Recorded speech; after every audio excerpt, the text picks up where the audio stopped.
Shalom and welcome to another Petremor podcast from Bay Abedan, teaching Noahide Judaism for Messianic Hebrews.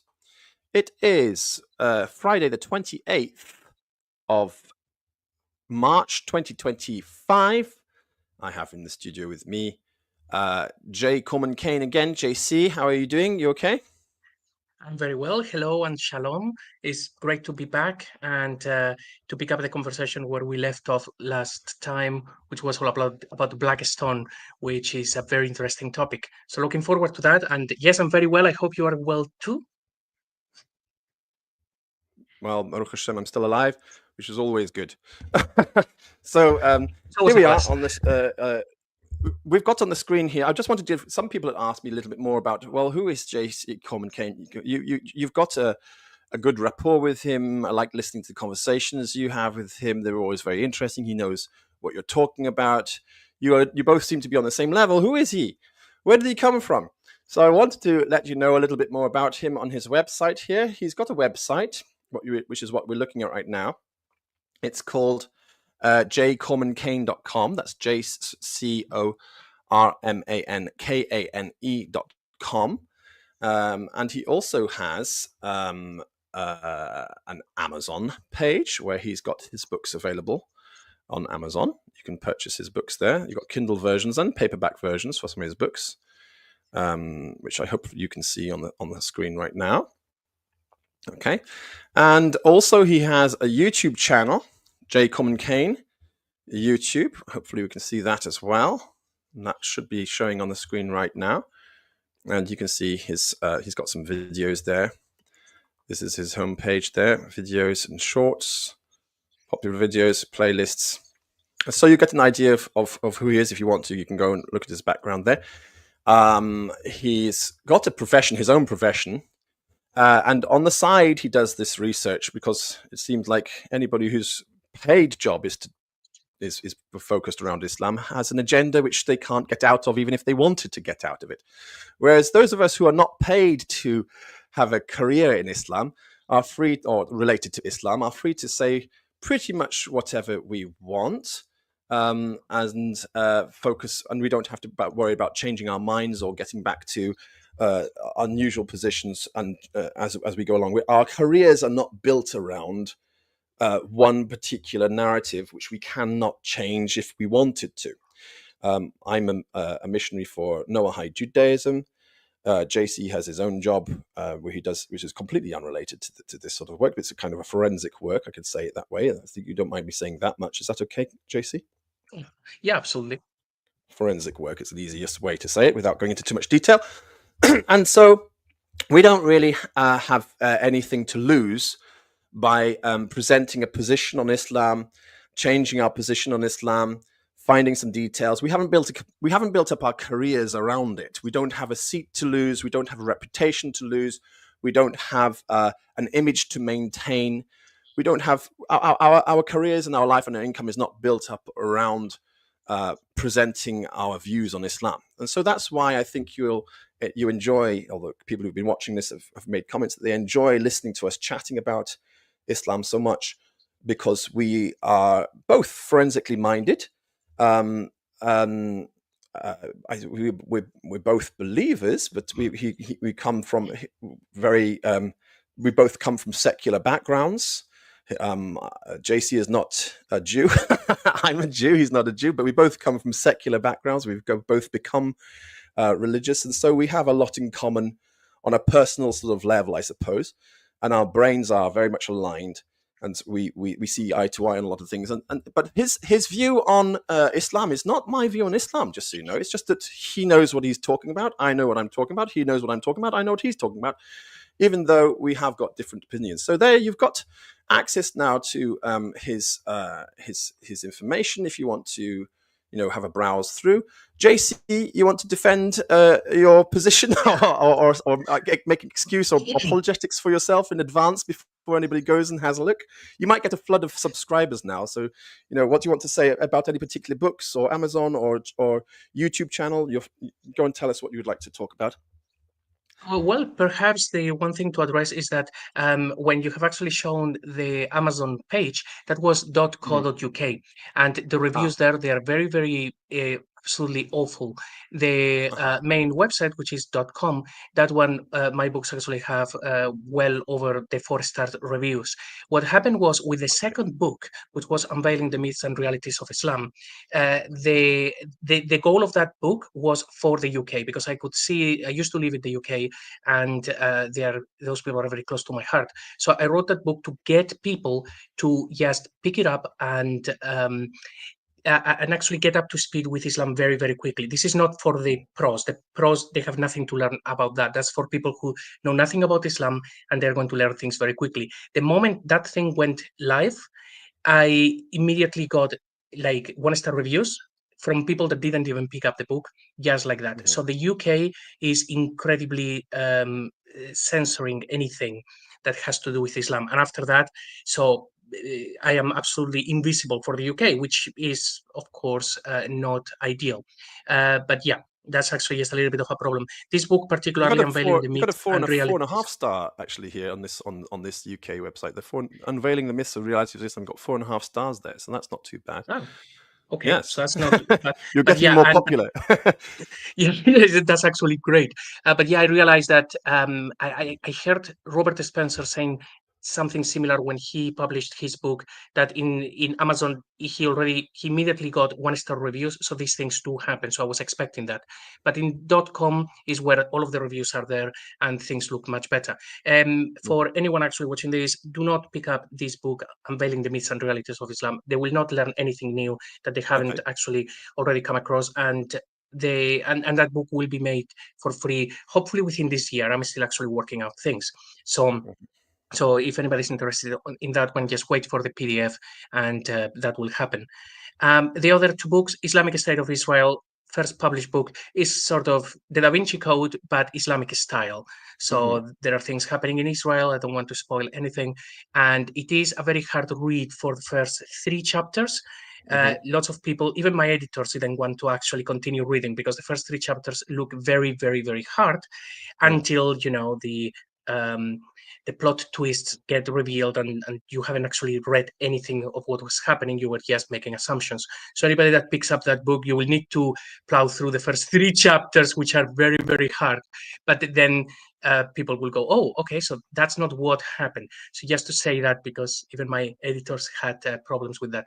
But Da Vinci Code, people going around trying to basically do apologetics things, find out what Islam really is to bring order back into the world, something like this. So fantasy, but with quite a few things that people will recognize from apologists and things like this. And the last book, Gymkhana Universalis, is the sort of things that I do, or that I used to do before my life was taken up by Islamic research. Yes, the space adventure. Writing, yes? Yes, absolute fiction writing. So a lot of psychology, a lot of plot twists, a bit of a merge between Terry Pratchett and Michael Crichton, these sort of things. But anyway, the main thing that I'm working on at the moment is with a research partner. We are really working on Islamic affairs. So hopefully the next book that we will publish will be on Islam, and it's going to contain a lot of things that nobody has spoken about. And Joe, we spoke about a couple of things before, and you said you had not heard those arguments before. So I think we are discovering really, really new stuff. I will also create some videos on my channel so people can actually pick them up from there. And the arguments that you like, Joe, I'm happy to actually come here and discuss them as well whenever you like. So I don't remember something which I said I wasn't familiar with, but but you can talk about it if you like. Before we move on from this, so this is the website. Do you prefer to people buy from Amazon, or can you buy directly from your website if people want to buy? They're only for sale on Amazon. Only for sale on Amazon, so that's the only way to get them. Okay. And you got an about the author here. You got more information you can read through. There we go. And your collaborator is the one who designed this website for you, is that right? No, the website has been done by my editors. Oh, your editors. The Okay, partner that's very is nice. on the actual book. Yeah. On the book itself. And so, and then finally, you've got your YouTube page here. You've been doing some. This is discussions. Our two discussions: exploring the origins of Islam. Part 1 is there, and Part 2. This is our discussions here, and Yes. you've got some other things here as well. Yes, I've only Do you want to make? published Yeah. the very first talk that we had sliced up in, I think, 4 segments. So I still have to do all of the others. So they will actually go live there at one point or another.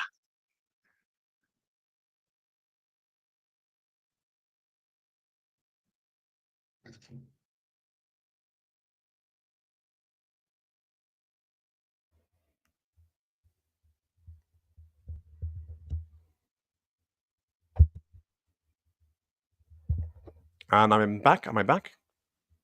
Yes, you're back. Can you hear me now? Something yes. went wrong then. I think something just cut off. Something actually came in and cut off the computer and said your internet connection has been terminated. But I'm back again. So I didn't hear what you just said me, after actually. the last thing I said. No, You did that. the conversation that we had before, so I've downloaded those, and they will actually go live at one point, like in little segments, bite size, because I really enjoy the stuff that we've been discussing. But I need to actually get the videos and do the magic, which it takes some time. But anyway, at the moment, I'm actually just pushing some content in a bit of a different way to see if that it works with the algorithm, which so far it doesn't, because I used to actually upload memes, and the algorithm still thinks that I'm actually uploading memes, and then Islam doesn't really work with that original topic. But yeah, if anybody actually goes in there, you will see the latest things will be more up to date. If people actually look for things that were published months ago, there is a chance that research has moved on, and now we have more details. Like, for example, the very last video is about Ezra in the Quran, but some of the stuff in this video, I didn't actually speak about these things before because they're actually quite new. So as we are discovering new things, we're putting them out there. Also, I don't want to actually come across as presumptuous that anything that we find is just perfect. It's like, no, this is all open for discussion. So things that we find, they will be either A, fine, or B, they will push people in the right direction. It will open their eyes and say, hang on a minute, you got this mostly right, but you're actually failing at this, and I have the answer. So we want people to actually engage and to give their opinion, particularly when they can see something that we have missed. Islam is still a huge puzzle, so we all have to come together with our own eyes and brains to actually solve it. So any help from the public to look at these things and comment and try to tear it to pieces and so on, it would be very welcome, because like this is how we will get to the truth. Very good. Okay, so have a look through if you're interested. You've got more information about him there. You can understand his mission, what he's about, what his background is, and what he's up to. Okay, so that's fine. Thank you so much. We went through that. We have a shalom from Fakudze. Fakudze says, Shalom Alechem be abedan. Alechem shalom to you too.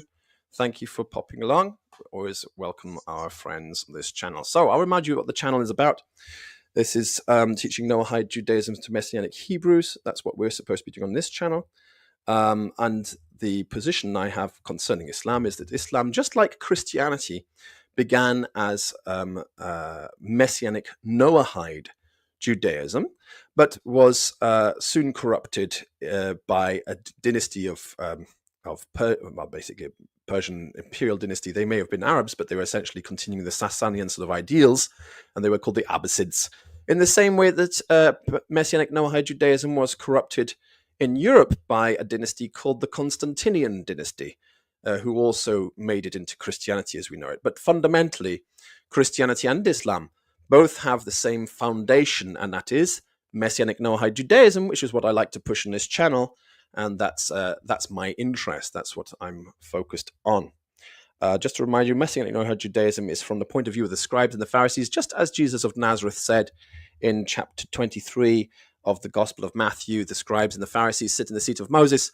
So do and observe everything whatsoever they tell you to do, but do not do what they do, because we do not practice the same thing that we preach for you. What is it we preach for you? Noahide Judaism. What do we practice for ourselves? Kehillah Judaism, which is not for you. Do not widen your phylacteries, that is, wear tefillin, don't wear tefillin.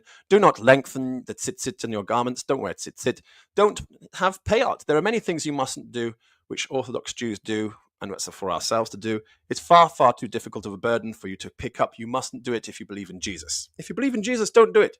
But he does say, do what we tell you to do, which is what? Noahide Judaism. Just do Noahide Judaism. It's much, much easier. It's very simple. Christianity is based on it. Islam is based on it. And if there's any common ground or similarity between Christianity and Islam, then that common ground and similarity is what Messianic Noahide Judaism is basically all about. All right, that's my plug. You've got your information there. So let's just continue with our chat as we usually do. You've got your coffee there. I've got mine here. Yep. So let's continue. Where were we up to last time? Well, if if I can actually just bring everything back to where we were, was about Abdullah ibn al-Zubair, Abdul Malik, Blackstone. So and that period of time, maybe just as so that we are on the same page. I think there is like two theses out there, or rather, the Muslims believe that around the year 687, Abdullah ibn al-Zubair was in Mecca, and then Al-Hajjaj came around and gave him a good slap. And then he just fled the city. And then 5 years later, as if by magic, he's again in the city. And that's when when Al-Hajjaj analyzed al-Zubair. So that's the Islamic view. Then we have this thesis from Dan Gibson that says, okay, no, the original battle was not in Mecca, was in Petra. And then Abdullah ibn al-Zubair goes south, and then Al-Hajjaj catches up with him in 692, and the movement of the Black Stone goes from there to there. And last time that we spoke, we left it at, well, that's not what happened. The Black Stone was in Jerusalem, and if I remember correctly, I think you said like Abdullah ibn al-Zubair smashes the stone there in Jerusalem and then goes eastward, right? No, he takes the black stone. So the black stone, as I argue for it, is that it's what we call the Bethel stone. And I had this image here. Let me see if I can get that on the screen.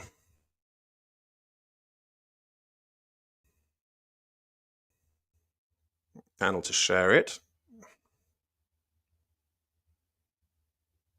Are you still with me? Am I still broadcasting? Yes, I'm with you. You are here, but you are not sharing a screen just yet. The screen's not working. Let's try it again. So we were looking at this presentation, and we had this thing here. Is this showing now? Is it visible?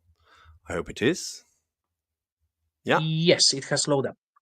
Okay, so this is what we're talking about, the Bethel stone. So this down here in this black coin has this rather large rock in a temple. It's not that big. It's just it's closer to the viewer than the temple is. And then up here you can see again this strange thing. You've got a chariot, and in the back of the chariot you've got this large lump, Humpty Dumpty, in the back of the chariot. It's not Humpty Dumpty. That's the same rock again. That's the Bethel stone. This is the stone which was used by the northern kingdom of Israel. And when in place of a temple. Beth-El means house of God, because Israel, Jacob himself, slept in it. He had a vision of the stairway to heaven, and he woke up. He said, wow, this is the house of God, and he anointed the stone. And it doesn't really play an important part until later, when there's a split between the kingdom of Judah and the kingdom of Israel. And the kingdom of Judah has got the temple with the Ark of the Covenant in it as the place where God causes his name to rest. And the kingdom of Israel doesn't have anything. So they say, but the Bethel stone was the first house of God, and this is the important place where God resides. So they say God resides inside of this black stone. And this, it's very interesting to look at the kingdom of Israel and certain things, because for example, I mean, I'm jumping away from the topic here, but I think it's important to talk about a little bit at this point. If you're a Bible reader, you're familiar with the Bible. The story of the Bible a lot of the story of the Bible is in the book of 2 Samuel, then 1 Kings and 2 Kings. 2 Samuel, 1 Kings, 2 Kings. And in Then later on in the Bible, you have something called the Book of Chronicles, 1 Chronicles and 2 Chronicles. And when you read 1 Chronicles and 2 Chronicles, it looks like it's a repetition of what was said in 2 Samuel, 1 Kings and 2 Kings. But it seems to be all sanitized. Suddenly, none of the kings are bad. David didn't do anything bad, never committed a sin. Solomon never committed a sin. None of the kings have really done anything bad. There's no mention of any wicked kings of the kingdom of Israel at all. Everything is sanitized, and in fact, there is a lot of good things said about the kings in this. Suddenly, it's like a sanitized, redacted version of Jewish history where everybody was good the whole time and everyone's perfect and wonderful and fantastic. And it's actually there because it's showing you what Ezra did when he came back from Ezra and Nehemiah. When they came back from the Babylonian exile, they tried to get people into the religion, and they thought we have to clean up our history because otherwise people are not going to be holy. So they tried to make their history all holier than thou, and that's what the Book of Chronicles is about. It's basically a record of showing you how the biblical story was changed. That's why it's included in the Bible, to show you how the biblical story has changed. People don't read that the way it's read in Judaism. In Judaism, it's literally the last book in the Tanakh, because it shows you how they redacted the history, and it's like shame, shame. But in the Christian world, they don't see it in the same way. But the reason I'm mentioning this in relation to the black stone here is because that's exactly what Islam does as well, with regards to saying, oh, we believe in the scriptures of God, we believe in the Bible, but it was changed. It's been corrupted. So you could actually say, well, which version then do you believe? Do you believe in the Chronicles version then? Because in Chronicles, everybody's holy. And they probably would say, yes, Chronicles, that's right, that's what we believe in. Because it doesn't have any of the uncomfortable, embarrassing stories which are there in 2 Samuel, 1 Kings and 2 Kings. So it's a redacted version of history, a holier than thou version of history. And when you take that idea from Judaism, and you take this black stone from Judaism, you're already halfway to Islam. Islam is you're already halfway there. You've got a kind of redacted history. So it's like they missed the point of the Bible. No, you're not supposed to use this black stone. No, you're not supposed to use the redacted version of history. You're supposed to accept the messy version of history as it is. And like they missed that memo, and they just went on continuing trying to redact and purify the religion, make it look more clean and sanitized, so that people would believe it. It's quite interesting when you look at it this way, because you realize that a lot of these ideas did pass on into Islam. And you have to ask the question, well, how? How did it pass on into Islam? And it's really, I think, connected with this black stone business here. So this black stone is the Beth El stone, and that the religion which built up around it is called the Elagibalus. El-Jabal is actually Arabic version for this thing. It's God of the rock, or God of the stone, and he lives inside the stone. That's how it was originally. This is a corruption, of course. This is an idea from the northern kingdom of Israel, where this black stone became an idol. But it was very important for who? For who exactly? Well, for the group of people who follow the written Torah alone, and they do not believe in, and they have no regard for, the oral Torah. That would be the Karaites and the Sadducees.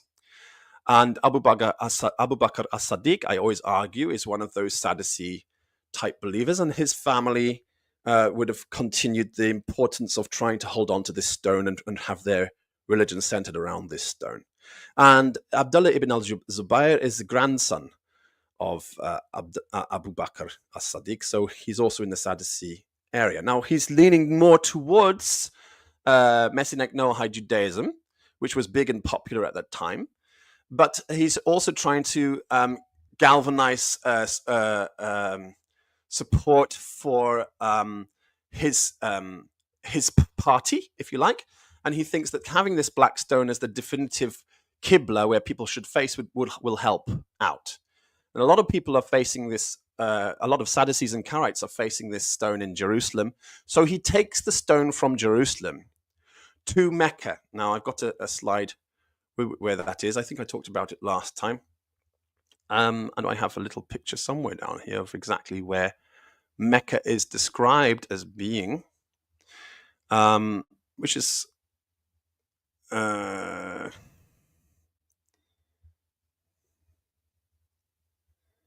It's to the east.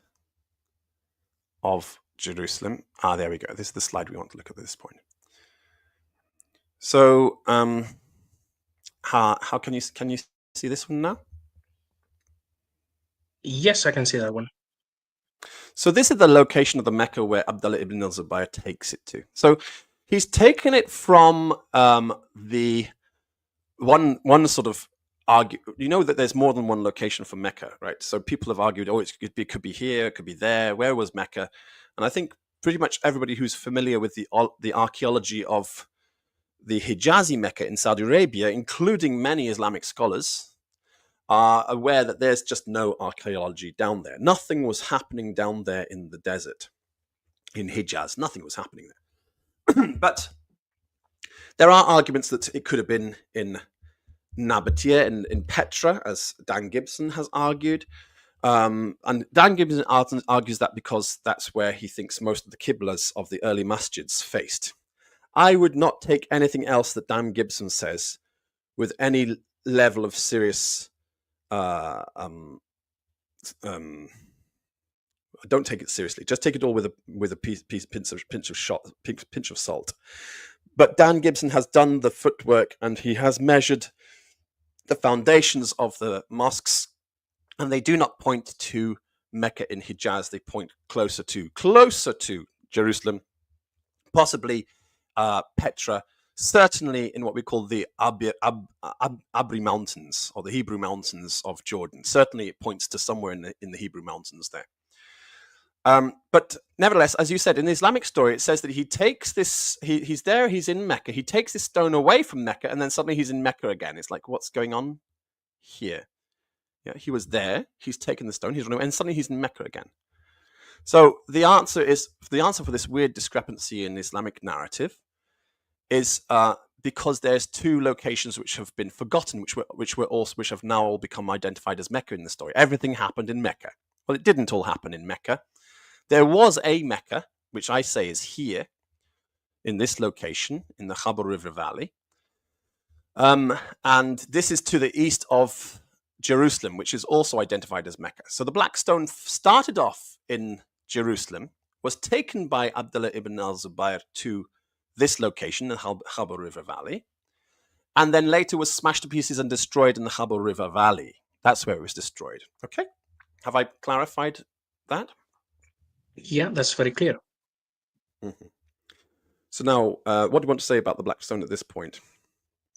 Well, something interesting, I hope it's interesting, is that there is this tradition that the Black Stone used to be white and then it became black. And of course, you can actually try to justify that in any number of ways. But I was speaking with my research partner about this. The sins of all the people who touched it absorbs your sin like a sponge absorbs water, apparently. So as soon as you touch it, yeah, and that's why it's gone black, apparently. That's what they say, yes. Yeah, and it could have been, and it could have been just a stone that was always black, and then they just tried to make it more mythical. Yeah. But as we were actually brainstorming this, we were then reading the account from John of Damascus, and he actually said something I had always missed. And it was this: he says he's retelling the accounts of encountering these Ishmaelites. And he says that they worship a stone, and they all have different stories about that stone, about Abraham and Hagar, and lots of other things. But then he says, well, the stone was the head of Aphrodite. And you can still see the carvings if you look upon closer inspection. In fact, it says Aphrodite, and they call her Havar. So he is very well yes, and he says, so when they're saying Allahu Akbar, they're actually saying Allah is this stone. That's what they're saying, actually. Yeah, I remember that. Yeah. So I remember John saying that. And the interesting thing is that we were then looking at that and say, hang on a minute. So at that point, when John of Damascus was around, he knew that people were kissing something that was the head of Aphrodite. So we went and looked about we looked at what material was used by the Greeks when they actually carved the statues. And one of the common materials was marble. So I'm not saying it is the same stone. In fact, I think there were probably many different stones, but one of the very important ones very early on may have been the actual head of Aphrodite, just like John of Damascus said, which was white. Then when all of those traditions start to disappear, or they start to censor them because they realize that they're kissing the head of a Greek goddess, and then now they have the black stone, in their memory is still that it used to be white.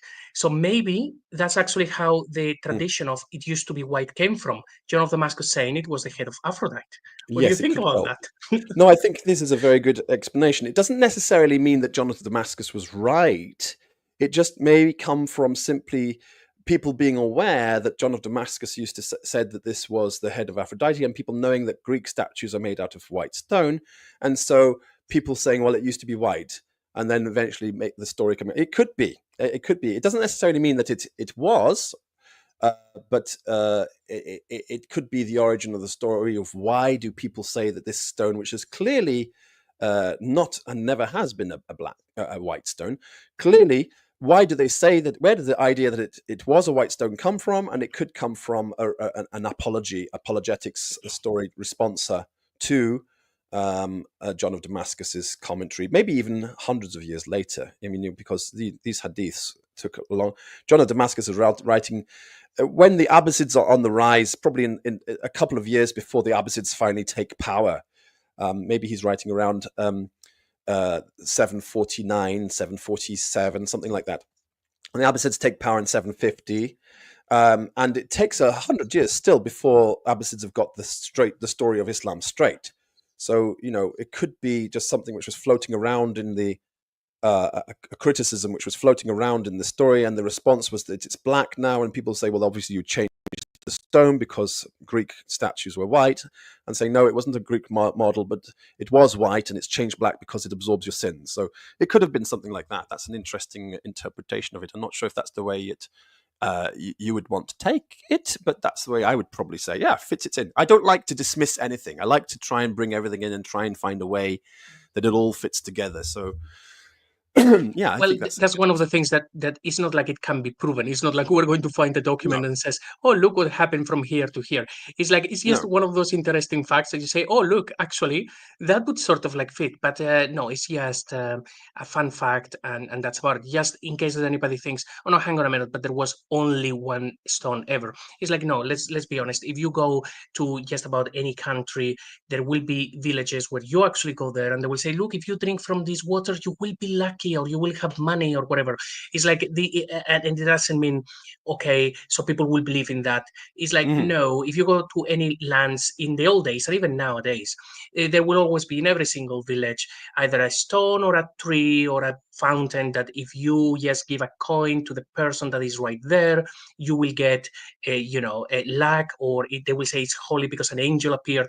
Those things happen a lot. So if these people were traveling around and there was a head of Aphrodite or a black stone or whatever it may be, is absolutely fine. It doesn't mean they're pagans. It means every time that people are traveling through, whether they are from China, Europe, or whatever, they will just tell them, yes, give me a coin and you get to lick this stone and then you'll be lucky. So there would have been traditions everywhere. It's not like, no, there was only one stone in all of that region. It's like, now come on, probably every single village had a quotes, holy item of sorts because of money. So yes, of course. I think what we should probably just briefly touch upon this. What do you think about this? So we've talked about 3 locations for Mecca. This is where Dan Gibson says it is. These are the lines of the Qiblas from different masjids around the Middle East, ancient ones, pointing, he says, towards Petra. You see, they're not really pointing towards Petra.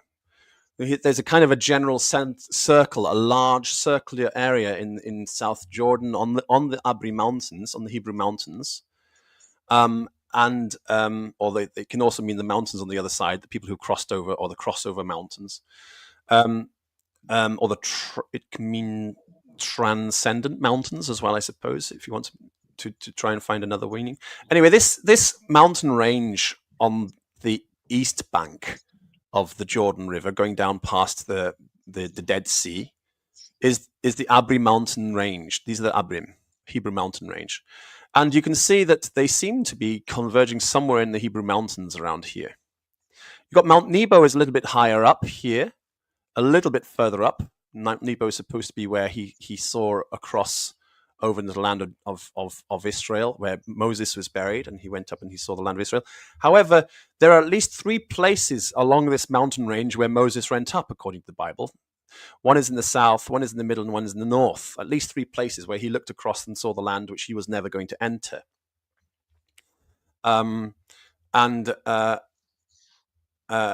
These lines, these Qibla lines, which Dan Gibson has measured, are all pointing towards these mountains, these mountain ranges, but there's no real convergence. There's no real convergence, although he says Petra, and then he makes up all sorts of bump about Petra, which is complete nonsense and has no basis in reality or history or truth.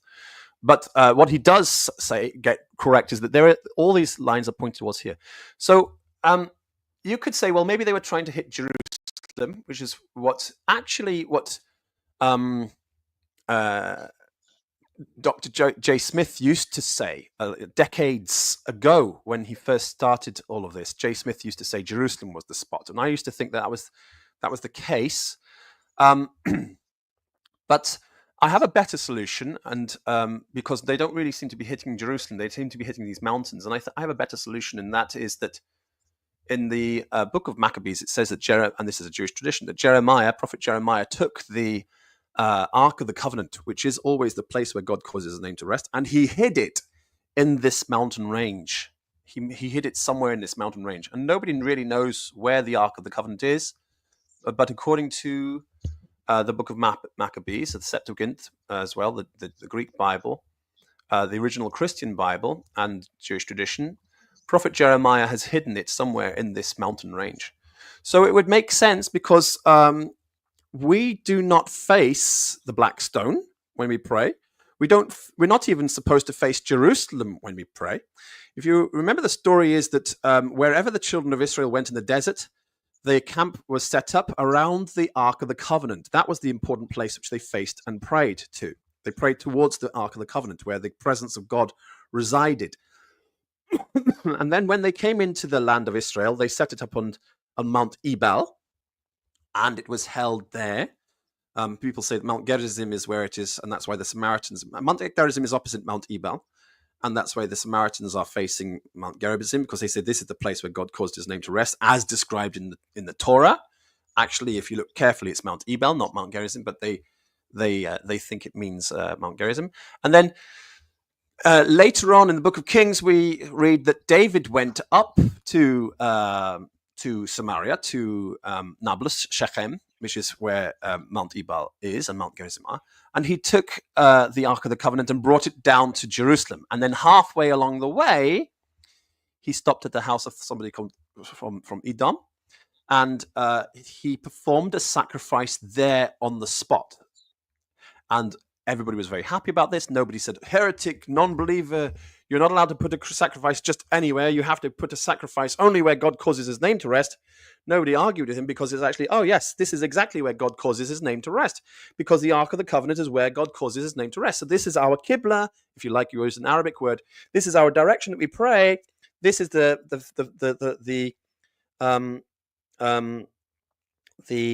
point of orientation is always around this Ark of the Covenant. If it's in Ebal, we face Ebal. If it's on the road from Ebal to Jerusalem, we will face it on the road between Ebal and Jerusalem.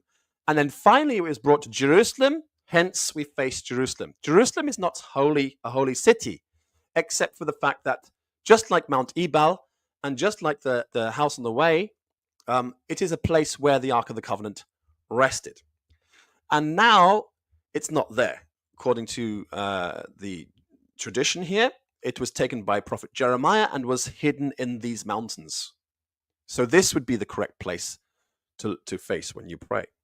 So whoever was building all these masjids facing towards these mountains, we can say that those people were familiar with and believers in the story concerning Jeremiah taking the Ark of the Covenant to this location in the mountains here and hiding it somewhere in these mountains. So that's an explanation there. As for the black stone, it was taken from Jerusalem. Oops, I've got the wrong thing now. It's not relevant to what we're talking about. As for the black stone, it was taken to Jerusalem, which we saw earlier, from Jerusalem to the desert, to Mecca, where it was destroyed and smashed into pieces. I don't think that John of Damascus is familiar with this stone specifically, because it was already broken almost 100 years before John of Damascus is around writing. It's already smashed into pieces. But the biggest fragment of the stone was taken by Abdul Malik back to his shrine, the Dome of the Rock in Jerusalem, and is still there to this very day under the Dome of the Rock. It's under here to this very day. It's in the cave underneath the dome. And I think I've already shown a picture of what it looks like in there. It's just a painting of the stone on the inside. And when people were allowed to go in and paint, because people were not fanatic in those days, because everybody was not influenced by Saudi Arabia's Wahhabization agenda, there's the picture, a painting of what it looked like on the inside. That's the stone underneath the Dome of the Rock. That's what's actually inside there. And this stone, under this stone, is a little cave where you can actually take steps down. You can take steps down into the cave. The steps go down here. You take steps down into the cave, and in the cave underneath here, you have the largest fragment of that original black stone, the Bethel stone. So if you're facing Jerusalem to pray, you're facing the Bethel stone to pray, which is underneath here, at least a part of it, which is exactly what you're not supposed to do. And the other fragments were taken together, glued together with bitumen, and they were taken down to Mecca in Hijaz eventually, and put in the Kaaba in Mecca in Hijaz. And they became the black stone that the Muslims pray to. But it's ironic because all the pieces of the same black stone are owned by Islamic authorities. This cave is basically a Muslim's only cave. You're only allowed to get in there if you're Muslim. And the black stone is there in this cave under the Dome of the Rock. And the other fragments are in Mecca. And yet they face the broken fragments in Mecca glued together with bitumen, rather than, although you can see in this map here, you've got a Muslim on a Muslim map facing the rock here. I suppose he's a Muslim. He could be a Karaite Jew, because I don't suppose Muslims should face this rock to pray, but maybe a few hundred years they used to, and things have changed these days. J. Smith told me that there was a German scholar that he used to speak to who had a very strong argument and evidence to prove that it was actually German scholars in the 1800s, in the 19th century, who, trying to understand Islam and trying to make sense of it as Christians, created the Sirah of Muhammad, which was never in existence in Islam. There were just hadiths of how to behave, and there was the Quran. There was a Quran and hadiths. But the Sirah never existed. And it was these German scholars who created it, resurrecting stories by Ibn Hazm and popularizing them, Europeans popularizing them, including the British, who popularized the same German story with among the Wahhabis. I think his name was Ibn Abdul Wahhab, who was the founder of the Wahhabi movement, which was part to do with Lawrence of Arabia and British interests in the Saudi Arabia. And that this view of Muhammad that we have today, and the exact system of going to Mecca for and only Mecca and nowhere else for your pilgrimage, is something which was created by the Germans in the 1800s, in the 19th century. I don't know, but it's an interesting argument. I would think that's worthwhile investigating. Unfortunately, I don't think J. Smith ever published those recorded videos on his channel. If you are aware that he did, then let me know. But I don't think he ever did. He was talking about it for a long time, but I think in the end they went in a different direction. All right. Well, there are things that I would really, really like to find out, but I still haven't come across any definite answer about the actual first accounts outside of the Islamic Empire about things that we now take for granted. For example, when did anybody from outside of Islam ever say, "Oh, those people over there, they're memorizing a whole book"? It's like, come on, guys, you know that just didn't happen. It was a more recent thing. When was the first time that somebody was aware of something called Sharia outside of the Islamic Empire? Because if you look at their traditions, they will say, no, everything goes back to Muhammad. And it's like, no. Outside of the Islamic sources. So those things, the pilgrimage, it would be really interesting to know. And I don't have any definite answers. Hopefully, I will get there one day, or I will find someone who has those answers. But what I have seen is images, pictures actually, of 100 years ago Mecca.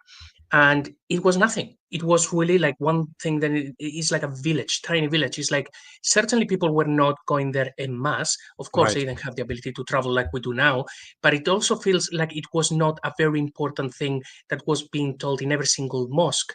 Like everybody will go in there. They didn't seem to be ready. And we have pictures of that. And, you know, it's a very sorry arse village 100 years ago. Absolutely, yeah. So how, yeah, feels weird.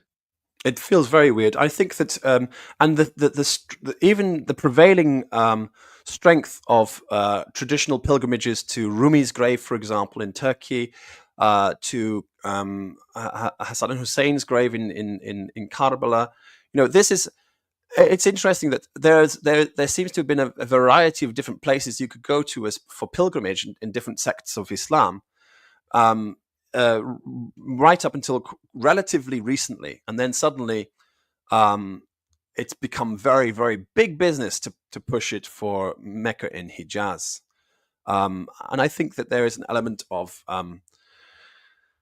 there may be an element of Saudi Arabia thinking, what are we going to do when our oil runs out? Well, we've got Islam. We can make it into a commodity. We can take money out of that, of tourism. And so I think there is an element of that going on in Saudi Arabia, which is a really interesting place for tourism anyway. It's just you wouldn't really want to go there if you weren't a Muslim, because it's not such a safe place for women, for example. But it's a very interesting place. If you're interested in if you're interested in volcanoes and volcanic landscapes, I mean, northern Saudi Arabia is really a fascinating place to go to. But that's not the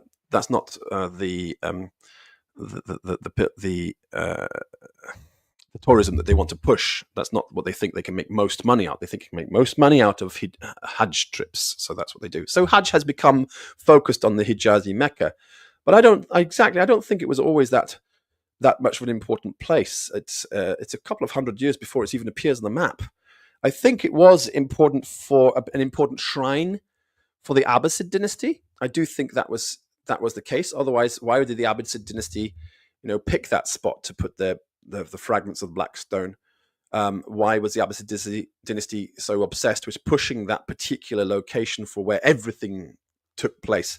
So I think it was probably an ancestral shrine in the middle of the desert. But here's another ridiculous thing. Think about this. Remember the story of the elephant that came to Mecca when in Islam they say when the year that Muhammad was born, an elephant came into Mecca, with an invading army, and the elephant's name was Mahmud or something like that, and so Muhammad, yes, and so they named Muhammad after the elephant.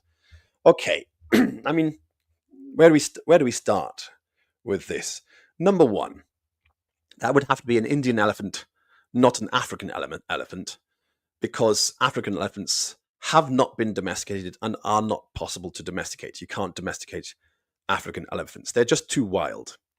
So it's an Indian elephant, number one. But it wasn't a Persian army, was it? It wasn't an Indian army. It was supposed to be an African army, which came with an Indian elephant to Mecca. All right. So there's another discrepancy. Okay, so it's an African army, the Abyssinian army, I believe. Am I correct? Is it Abyssinian army? I can remember. Okay. Probably. Well, maybe somebody can correct me in the chat there while we're chatting, if you know. I believe it was supposed to be the Abyssinian army. It's supposed to come riding Indian elephants, which is like discrepancy number one. And they took these Indian elephants to march into like the middle of nowhere in the desert. Okay. Now, I don't care whether they're coming from Africa or whether they are coming from India. The point is, do you know how much water an elephant needs to drink every day? These animals drink a ton. Yeah. I used to know these numbers, but I can't remember. No, you're right. They drink so much water. These animals need a ton of water every day because they are very thirsty creatures and their bodies need that much water.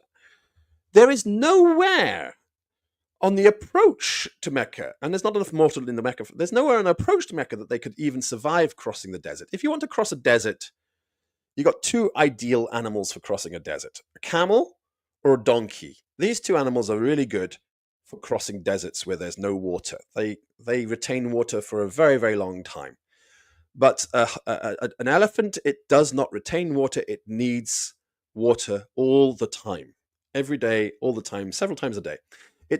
Elephants need water. So there's just no way that this animal came to Hijaz, Mecca. This is an impossible story.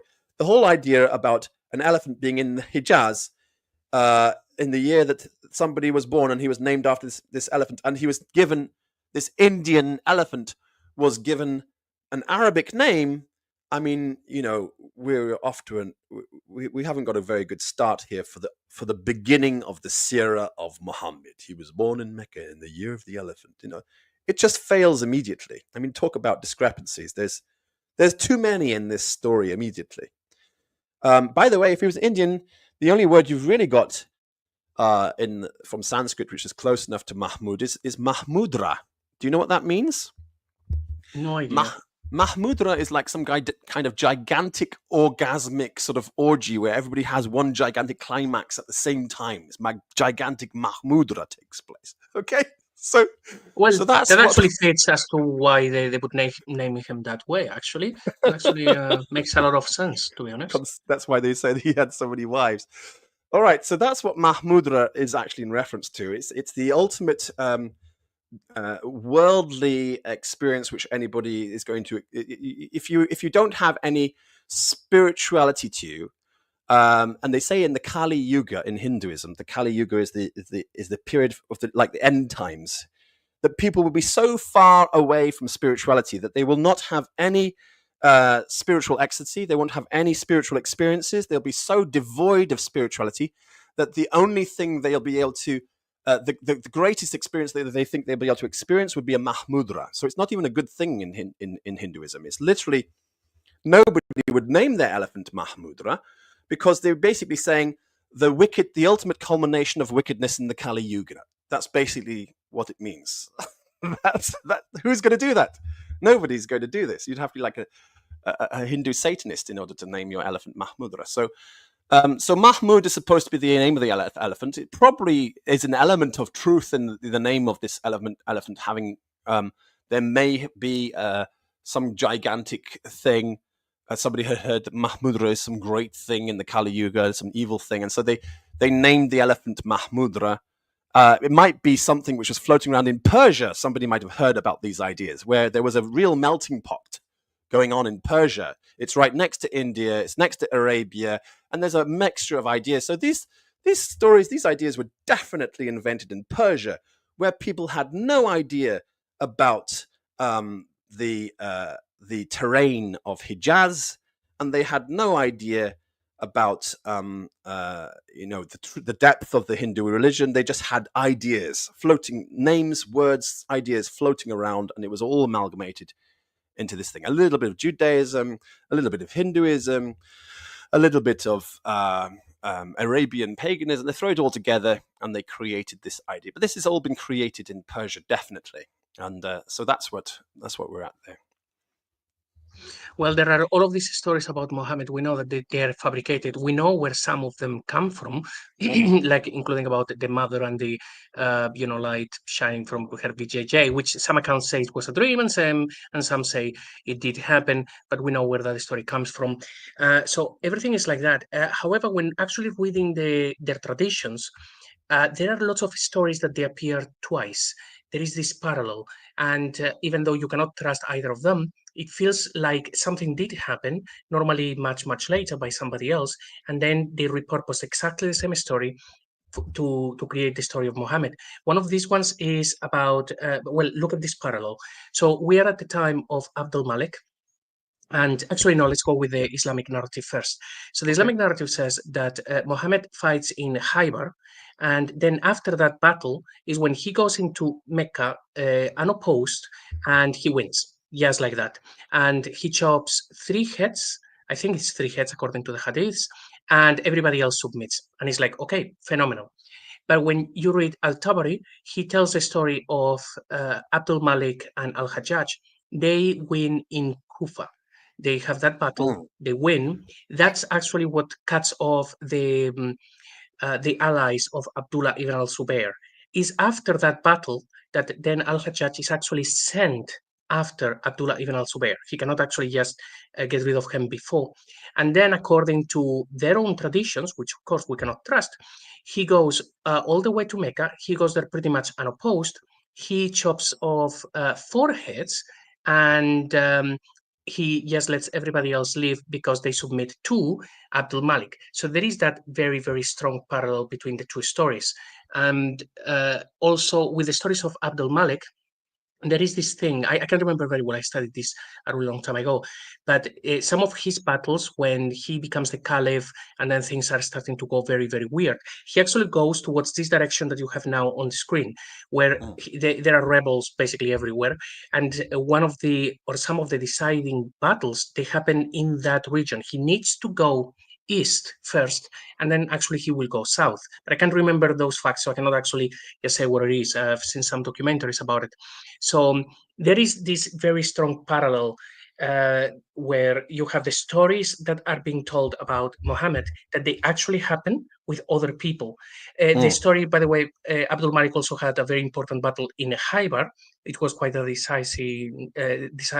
decisive battle, but the one that makes him just go all the way to Mecca or send Al-Hajjaj is the Battle of Kufa. Now, when they're writing the story about Muhammad, they cannot say that the battle that was before Mecca had to be in Kufa because they had already agreed that he never actually went that far.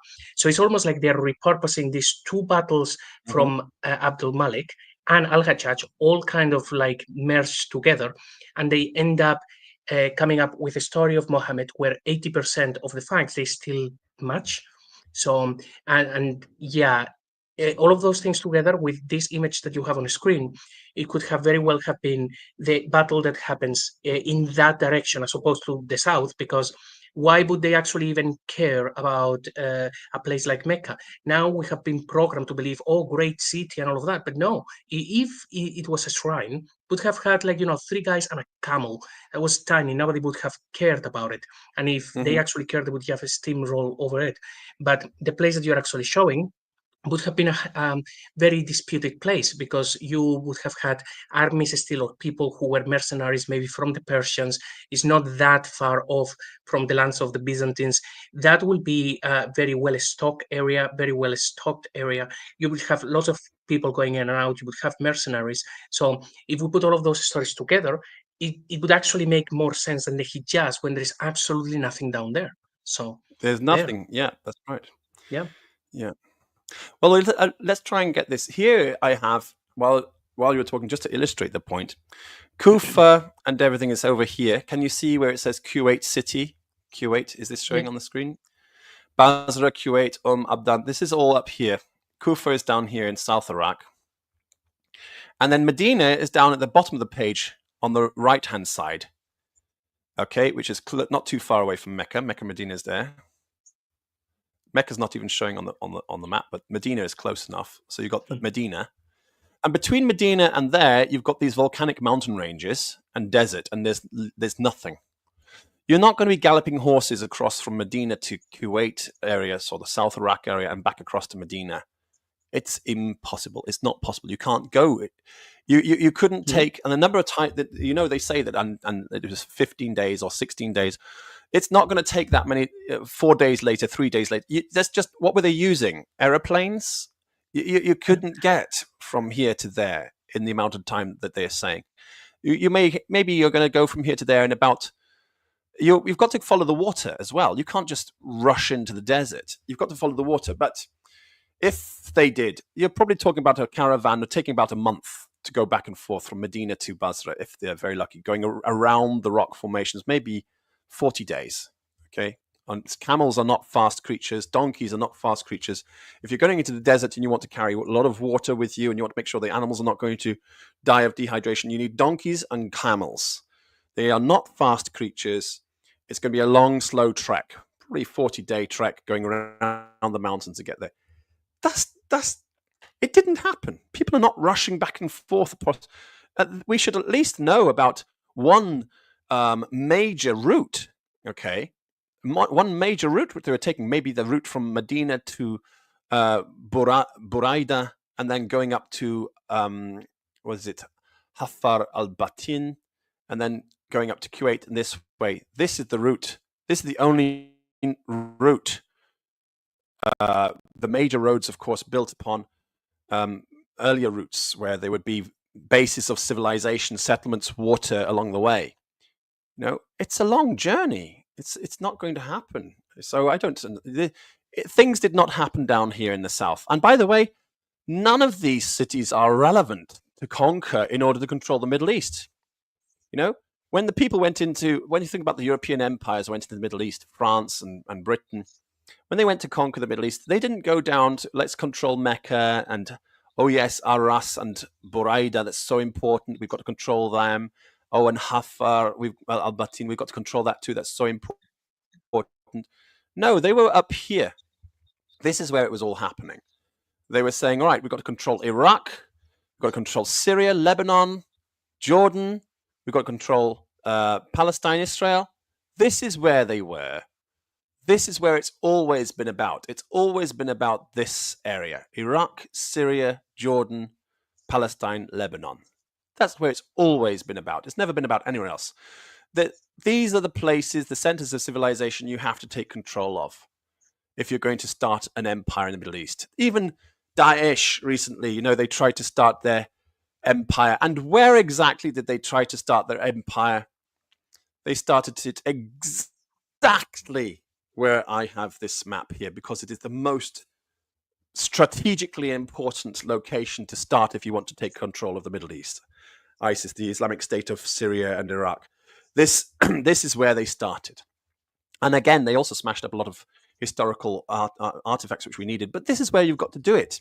And although they talk about the Khaybar River Valley all the time and Khaybar in the Islamic narratives, I think that's just a corruption of the Khabur River Valley, which is what we're talking about, which is the strategically important location. You need to take control of that, and if you're going to take control of Syria and Iraq, so yeah, it pretty much makes sense. But they are not. They're not.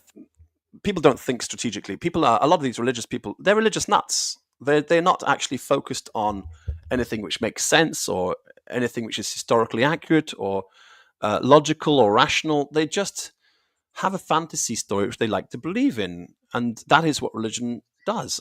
People will say, well, you're no different. You're a religious channel pushing a religious agenda. That's right, but I don't push religious insanity.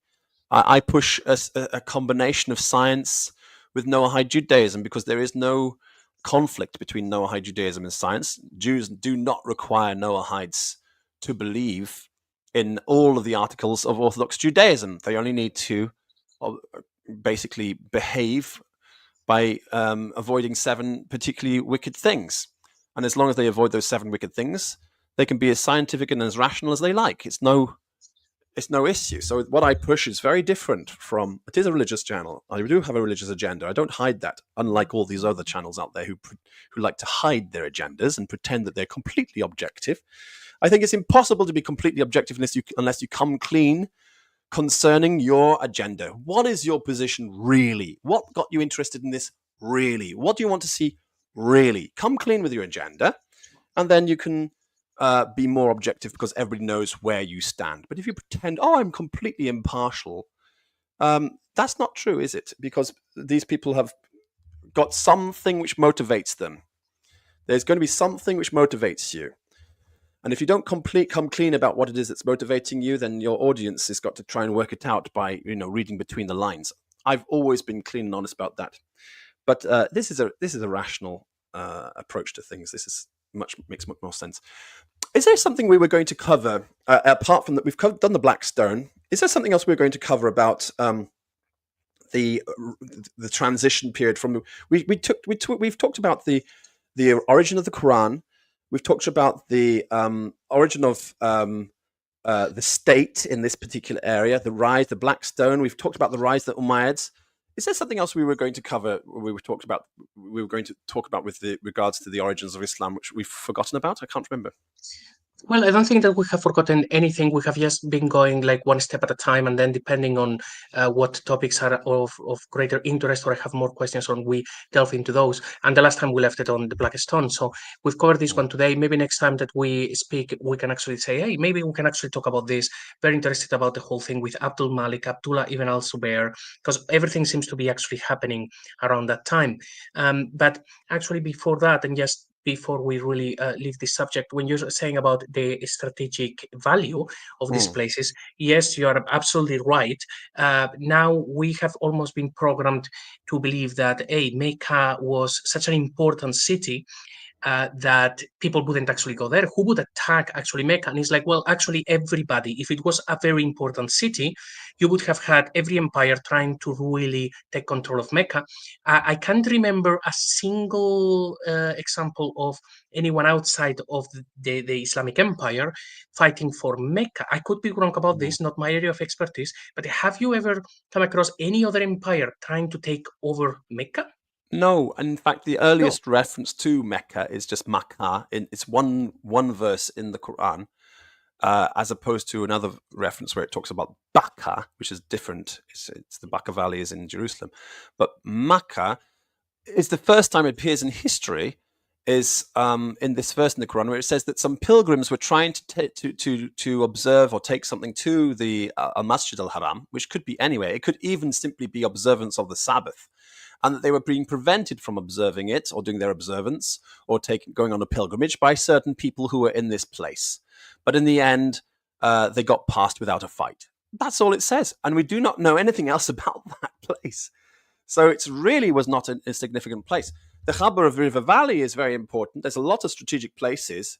The place which I say fits with a description of Makkah is actually underwater right now because it was just not an important place. It was flooded by. They have a dam there. They flooded the area to make a water reservoir. So no, it wasn't. Although this area is where everything was happening, and probably, things were happening around this little village which is mentioned once in the Quran. I don't even think it was an important thing ever in Islam. I think Jerusalem was, Al-Quds, I think it was. I think Nabatea was, those Abri Mountains were. I think all of Iraq was, the Euphrates was, South Iraq was, the Khabar River Valley itself was. And I don't think Mecca itself had any importance. And I think it's because it was so obscure and vague, which is why the Abbasids said, well, that's a perfect candidate for us to take the name and apply it to our own shrine, because it just wasn't important. Yeah, and I think it makes more sense that people didn't really attack Mecca because it wasn't there. And then when it was created, it was very unimportant for all the possible reasons. That makes a lot more sense than to think, okay, well, other empires who were fighting against Islam, they wouldn't actually go there and take that city because it would upset the whole Islamic Empire. And it's like, no, it's just the city didn't matter in the slightest. Because you see, it's like if you actually go to the most important city, you are actually showing you're going to demoralize the enemy at the very, very least. But it didn't happen. It's like, okay, so when did people really begin to do things, go to Mecca, do the pilgrimage, and do these things? It does feel like it is not such an ancient thing. But now you have probably looked at all of the work to do with the Qibla direction a lot more than I have.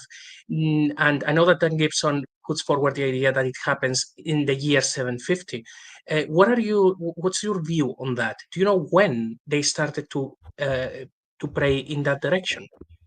Well, it's certainly, I think that it was important, something which was important to Al-Hajjaj, but I don't think it was necessarily him who he was important for formulating Islam under the Umayyads. But Umayyad Islam is not Islam as we know it. It's not Abbasid Islam. And I don't think that Mecca was important at that time. There may have been a shrine there. Let me show you what I know about the shrine in Hijaz at that time. By the way, just going to say shalom to Timberang. He says Shabbat Shalom. Shabbat Shalom to you too, brother. Thank you for popping along. We should deal with this gentleman here before we go as well. He says Exodus and Moses and biblical narratives have similar historical problems unveiled by modern science, like Francesca Stavrakopoulos, but you will never pursue such a line of thoughts. You fear.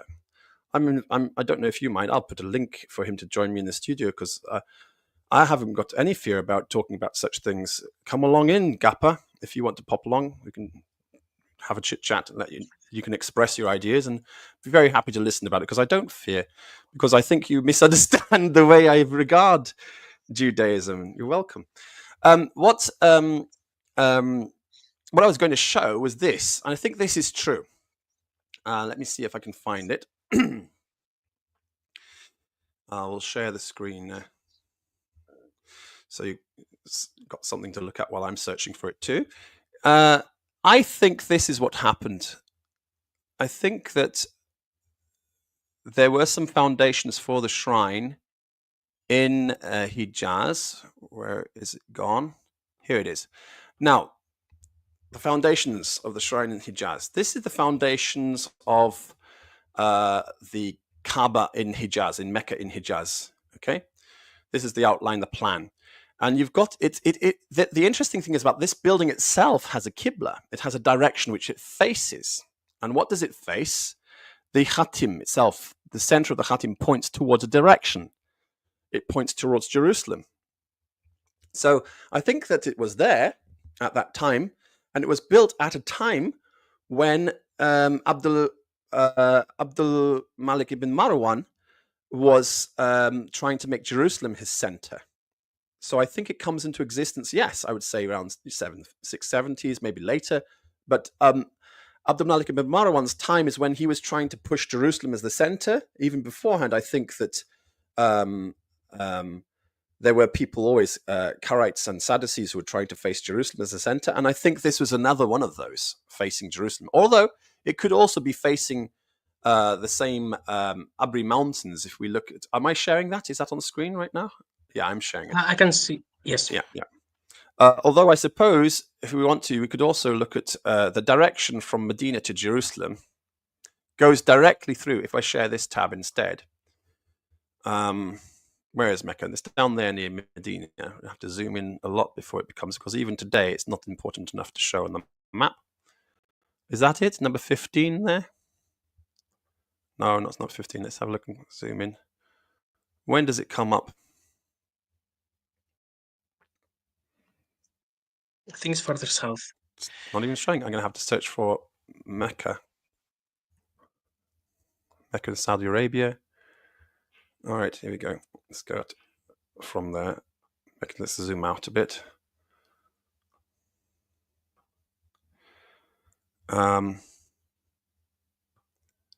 Okay. So if we're going to draw a map, draw a line from Mecca. Oh yeah, it's much further south there. Sorry, that's why it wasn't appearing.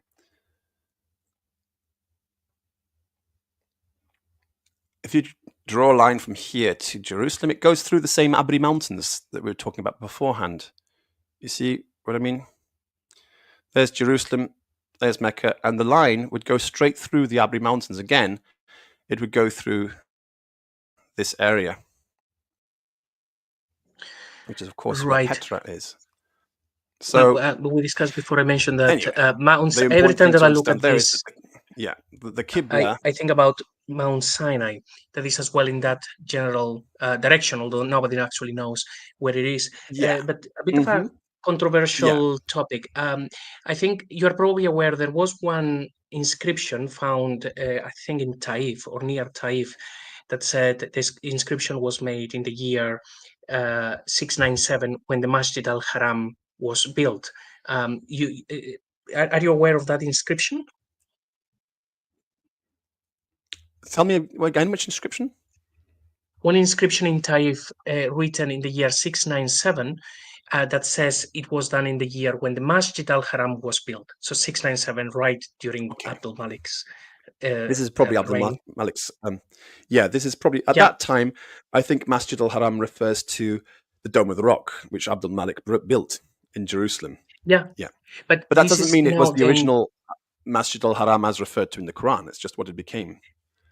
Yeah, but also, and this is actually something we were just playing with the other day with my research partner, that that we assume, because it is right there in Taif, that inscription is talking about the Masjid Al-Haram in Mecca. It's like, but it doesn't say Mecca, it says the Masjid Al-Haram.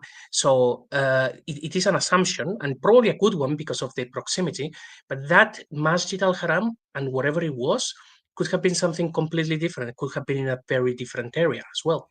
Could. Well, there's different ways of looking at the Masjid al-Haram. So definitely Abdul Malik ibn Marwan was trying to push Jerusalem as a location. Definitely Abdullah ibn al-Zubayr was trying to push wherever the Black Stone is the location. There were clearly early masjids facing towards the Abri Mountains, which is where Jeremiah hid the Ark of the Covenant, which was another location that different people with. I think there wasn't any agreement. I think that's what is being referred to very early on in the Quranic narratives, where it says, "We've seen you turning your face towards the heavens, and now we will appoint for you a qibla which your heart will be satisfied with. So wherever you are, turn your face towards Al-Masjid Al-Haram." But it doesn't tell us exactly what Al-Masjid Al-Haram is or where it is. It just says it's qibla. The word qibla used in the Quran is the exact same word, letters in Judeo-Arabic for Kabbalah. And Masjid al-Haram means something which you cannot touch anyway. Now, there could be two interpretations of this. One, you can't touch it because it's outlawed. It has a harem on it, we would say in Judeo-Arabic or in Hebrew. A harem is like it's prohibited. You're not allowed to go there. So what kind of masjids would be prohibited? It could be the prohibited masjid for Jews, meaning basically a abedan or a Christian or Messianic masjid of some kind. So a Messianic synagogue. It would be a harem synagogue. It's a synagogue of Jesus followers. And so it's got a harem, being that Orthodox Jews should not go there, but it's perfectly acceptable for Noahides to go there. So that could be one aspect. So it could see wherever you are, go to the local church is basically what it could be saying by saying Al-Masjid al-Haram. And that could apply also to the verse where they were trying to bring their gifts to the Masjid al-Haram, meaning to the local church, but they were prevented from doing so, and then they managed to get there. Okay, that could be one thing. Another interpretation could be that it's haram, you can't touch it because literally you can't touch it. It's inviolable. It's literally impossible to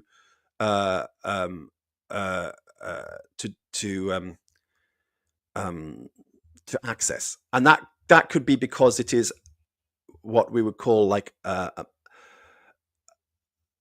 building of time. It's difficult to explain exactly unless you understand Sabbath more correctly, but the Sabbath is not exactly a day of the week. More, it is a location in time, and that you can access the Sabbath any particular time you want to if you follow certain ritual observances. You can leave behind the week and step into the Masjid of time.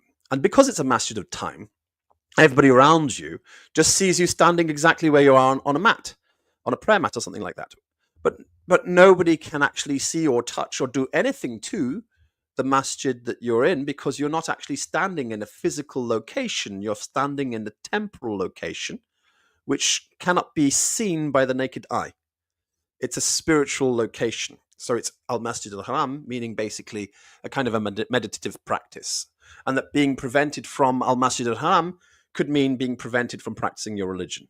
So there are two different ways of interpreting it. You could say also, in the same sense of the latter, that Al-Masjid al-Haram is literally, as the Quran says, we've seen you turning your face towards the sky, so now we will appoint for you a qibla that you will be pleased with.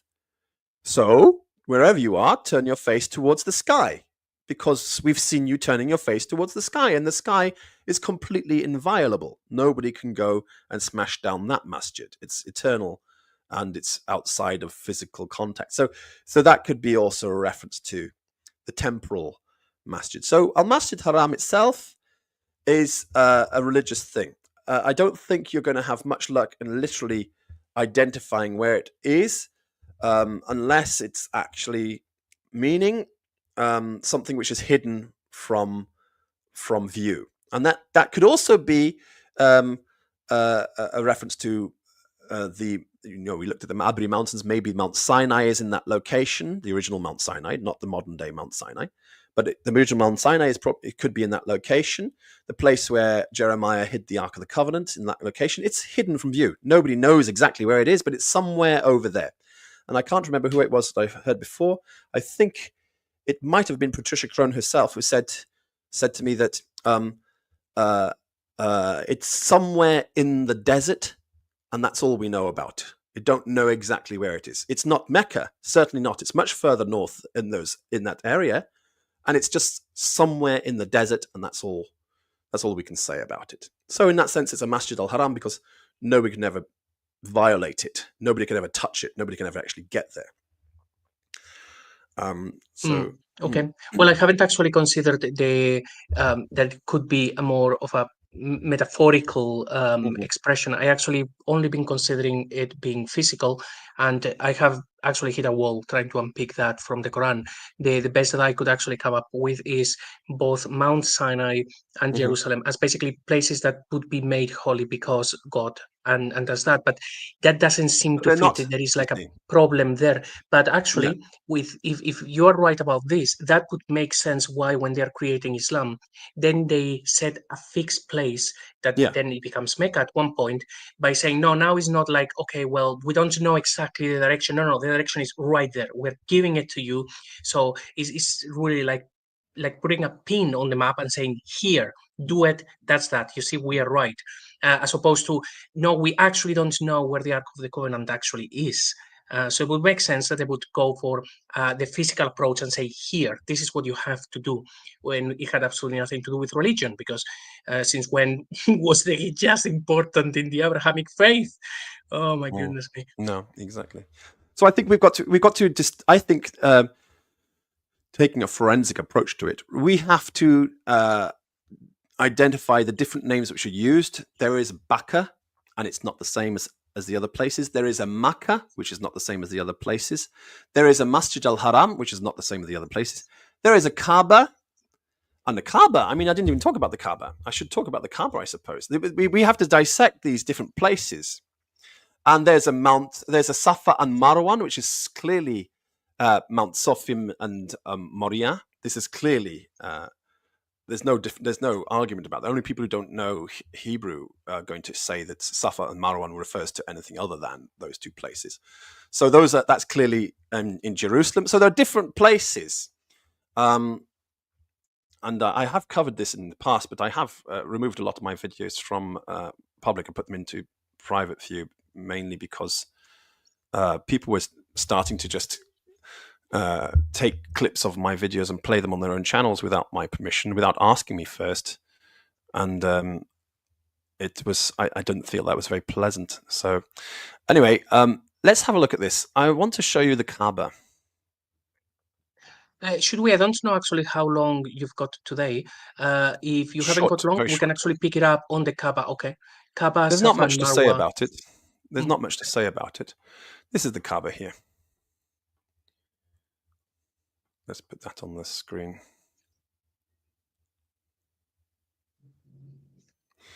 That's the Kaaba, as referred to by Sophronius himself as the Kaaba. This is the Kaaba. It's a cube. It's a literal cube inside of this place, the Holy Sepulchre in Jerusalem. Though it's actually an important point. So what was this Kaaba all about? It's just one of the things you have to see when you go on pilgrimage to the Holy Sepulchre, to the tomb of Jesus in Jerusalem. And this is a quotation by Sophronius. He says, "Let me walk thy pavements and go inside the Anastasis, where the King of all rose again, trampling down the power of death. I will venerate the sweet floor," that means I'll kiss the floor, "and gaze on the holy Kaaba." And usually we use cube in this translation is what it means. And the word is used Kaaba, same thing. "I will gaze on the holy cube and the great four," and then the document we have is damaged, so we don't have any more information about what comes next. "Like heavens, through the divine sanctuary, I'll penetrate the divine tomb, and with deep reverence will venerate that worthy tomb, surrounded by its conches and its columns, surmounted by golden lilies. I shall be overcome with joy," says Sophronius. And this is the location where the Kaaba is, inside of here in the Holy Sepulchre in Jerusalem. And by the way, people circumambulate this place anti-clockwise all the time, just exactly the same as Mecca in Hijaz. It's another thing which they've lifted from Messianic believers and taken into their own religion, but something which existed beforehand.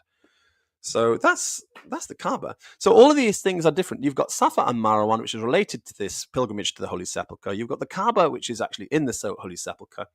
You've got a Makkah, which is mentioned far away, where Abdullah ibn al-Zubayr took the black stone to, and where he was conquered by Abdul Malik ibn Marwan, and it was smashed to pieces there, which a battle took place there, and it's got really not that much important. Then you've got a Baqa Valley, which is in the south just to the south of the Holy Sepulchre. The Baqa Valley is in Jerusalem as well, another place for the holy pilgrimages to go to. And then you've got Al-Masjid Al-Haram, which, again, it could be even this tomb itself could be Al-Masjid Al-Haram. Who knows? Al-Masjid Al-Haram is very ambiguous, I think. It could be in the mountains, it could be in heaven, it could be in your heart. It could be somewhere which I think would have to make, it could be a church, a Christian synagogue, a Messianic synagogue, because that's got a haram on it. I don't think we're ever going to identify exactly where Al-Masjid Al-Haram is, and I don't think it matters.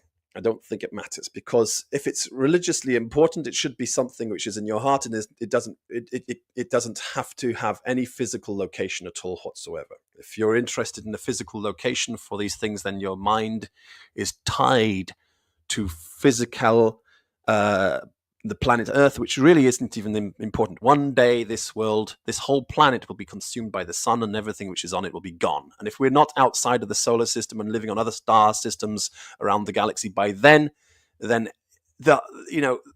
everything that humans have ever stood for is going to be lost.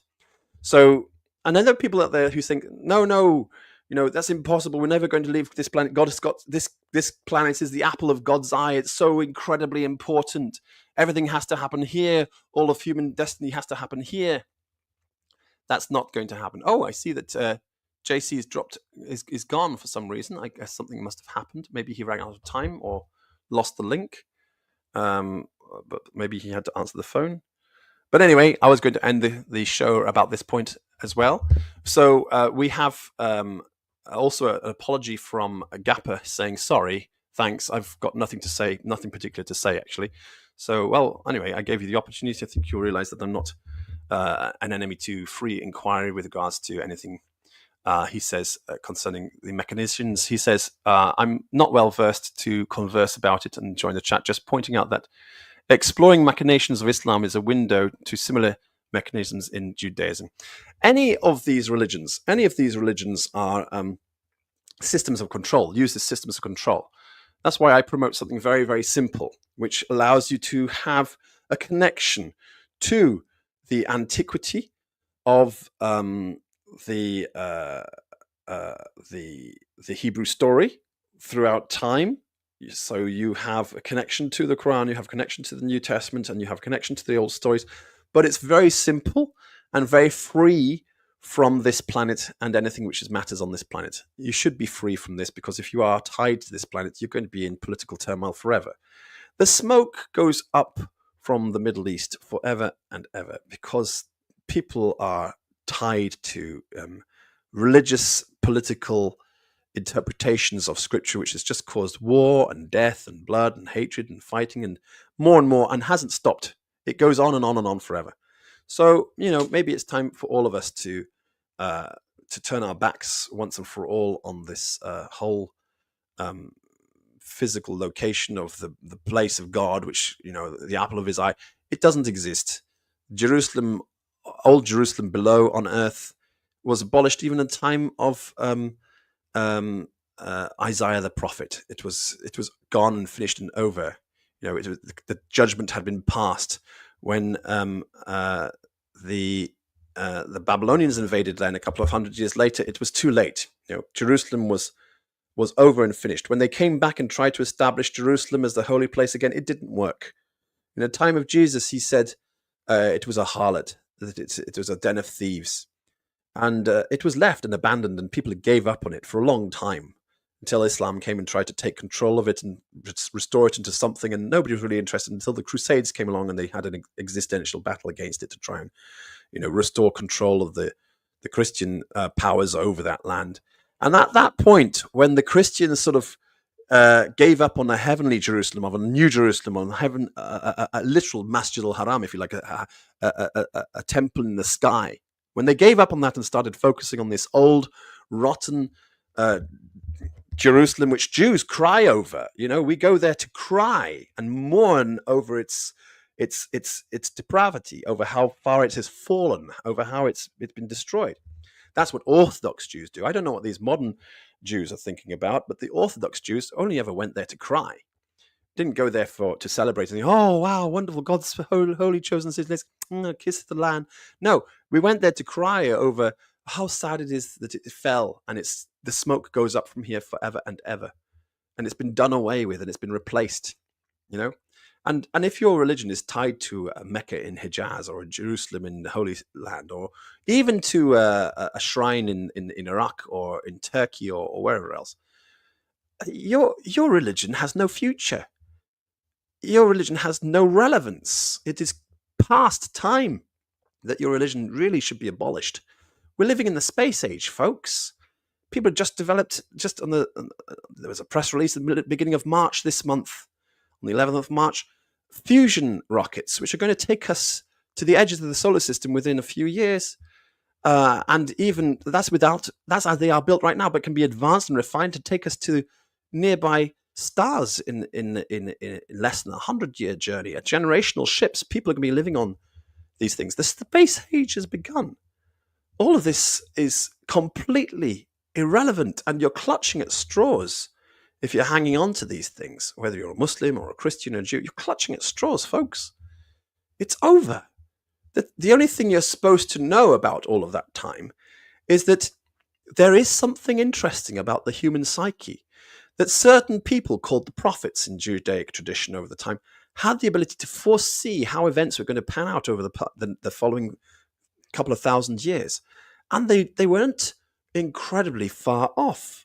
Things did pan out the way they did, and that should make us aware and start thinking seriously about human consciousness and what we might be able to do to tune into these abilities to be able to see further into the future. But if you've watched enough movies, read enough books, read enough poetry, looked at enough art, if you've been focused on art in the 19th century and the 20th century, you can see how artistic expression always seems to have some prophetic link to something which comes later, something which comes about. Human consciousness has this ability. Not everybody, but some people are able to tune into the zeitgeist, if you like, and able to predict what might come. It's absolutely insane to say that we used to have that, but that ability has been abolished now. There was a last prophet once and for all. His name was Muhammad, and nobody else ever is going to have this wahi or this revelatory ability ever again. No, that's totally another system of control to stop you from being able to tune into the abilities that you have. We have some ability. We can tune and fine-tune these abilities. Just like you might not think that you're musical. You might say, I have no musical ability. It's just a matter of practicing and fine-tuning and devoting yourself to the practice, and you'll find that you have some musicality.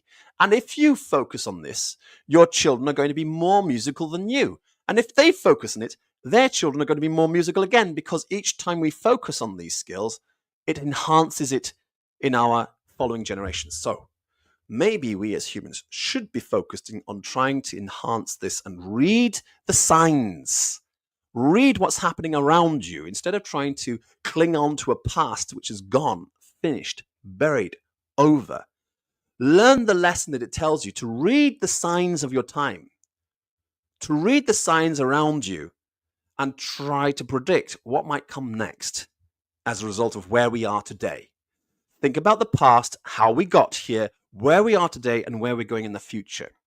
And if you focus on this, then your children will have even more ability.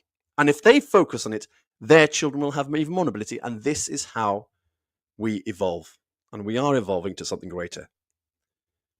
Religion, for all of its bad sides, it's got this about it. It should have taught us about this spiritual abilities that we have and how we can try to hone in on these and not go mad and not just throw it away and say, "Well, leave that for the schizophrenics and leave that for the mentally ill." That there's something in. We shouldn't just throw all those people and say, "Oh, off of society there. We don't want to see you. We want to deal with you." It's like, actually, you have a place in society, because you might have a mental illness, but there's something we can learn about your illness and how it might help us to see the future. Terrible diseases like, is it called Hudson's disease, where you could have an incredible genius as a child, but in your old age, it's completely degenerative. There are things for us to learn about this. We need to start looking into that. We are in a different time now. It's a different time. We're not supposed to be back in the past. We're supposed to be looking at, how do we do genetic engineering? How do we fix genetic illnesses? How do we get the best out of, Huntington's disease, and how do we avoid the worst which comes with that? How do we correct these mistakes? We've been given all this knowledge on a plate. We now know how to reach the stars. And there are plenty of religious channels out there pumping, saying, we will never go to the stars. We will never leave this planet. We will, but that doesn't mean we should destroy this planet. Because until we learn how to terraform another planet, this is the only oasis of life that exists, and we have to look after it. And we're better off destroying those people who destroy the earth than destroying the earth. Because if we allow those people to continue to destroy the earth, we haven't got a bubble of oxygen to live in while we learn how to make other planets habitable, like Mars or the moon or whatever else is out there, and beyond, which we will inhabit them. The whole message of the Bible in the first place was fill the earth and conquer it. But the earth at that time means the world, olam. They at that time referred to where we were created. In Judaism, we say we were created in Yetzirah, a world which was before we came to this world, which is called Asiyah. We were created there, and God said, fill the world and conquer it. But we failed. We came down here. We were trapped for a while. But our destiny is to go back to where we come from and to continue to populate the universe, which was created for us to do. That's what we've got to do. That's what we go out there to do. We should not be obsessed with killing each other on this planet because of some political or religious opinion. Okay? What we need to do is think about decent behavior, decent interaction with each other, decent communication, and exposing the reality, the mundane reality and background to a lot of these superstitious religions which are holding us back from conquering the universe as God designed us to do, as we were created to do.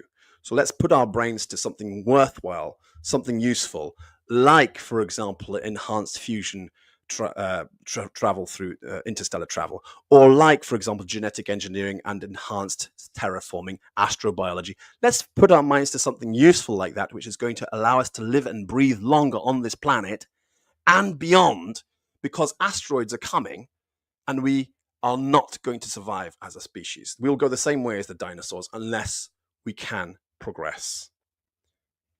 All right. Now, I have a couple of questions here. We have Gappa said, parapsychology and precognition has some scientific credibility, yet suppressed. Exactly. Yet not all prophecies can't be considered legit. Of course, some are fabricated propaganda. Absolutely. For example, specifically to manipulate society and by people with political agenda to push a particular campaign. And we have to be very careful of that. That's what's happened with the Trump campaign recently. You've got people saying that Trump is the Messiah.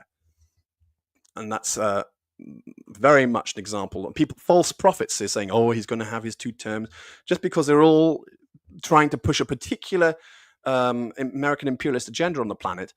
And he is the chosen one from that particular agenda. But religion is a dangerous thing. It can be used to manipulate you. And a lot of people are out there trying to do that. I'm trying to push this channel so you'll be free from that without having to throw out the baby with the bathwater.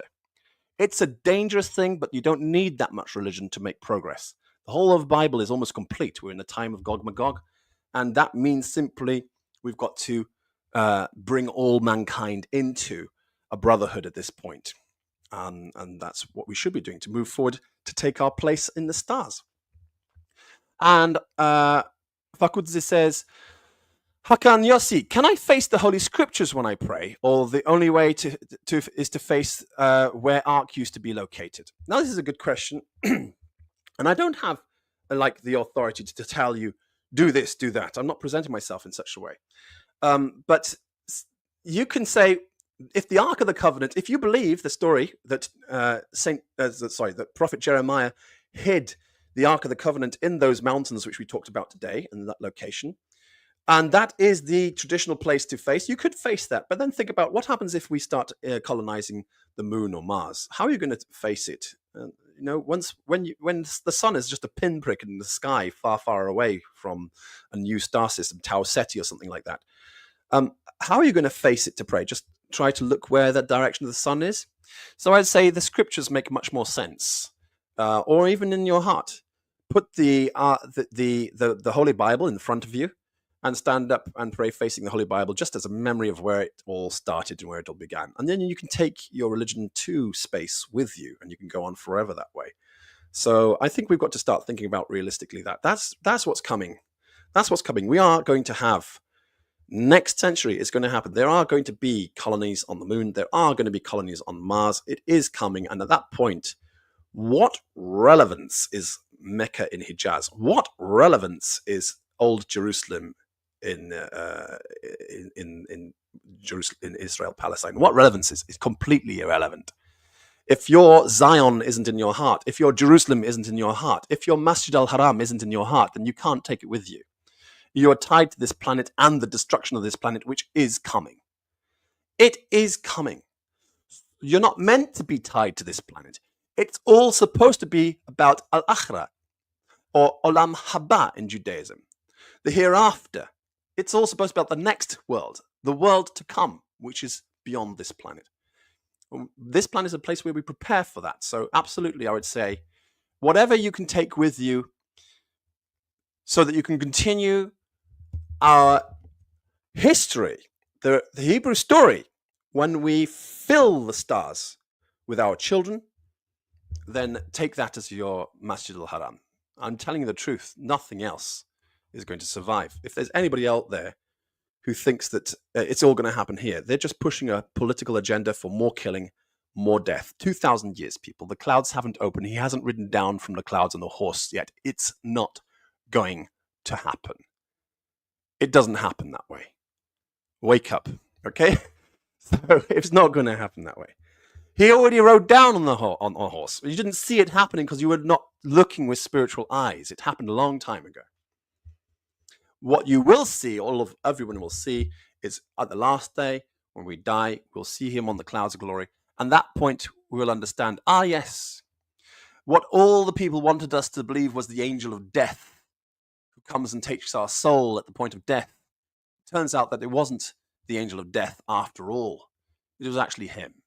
That's why every eye will see him. That's why every neck will bow. That's why every knee will bend, because he's the one who takes us. But not everybody gets taken up. Now, Judaism believes in what modern world calls the transmigration of souls. We call it Gilgul.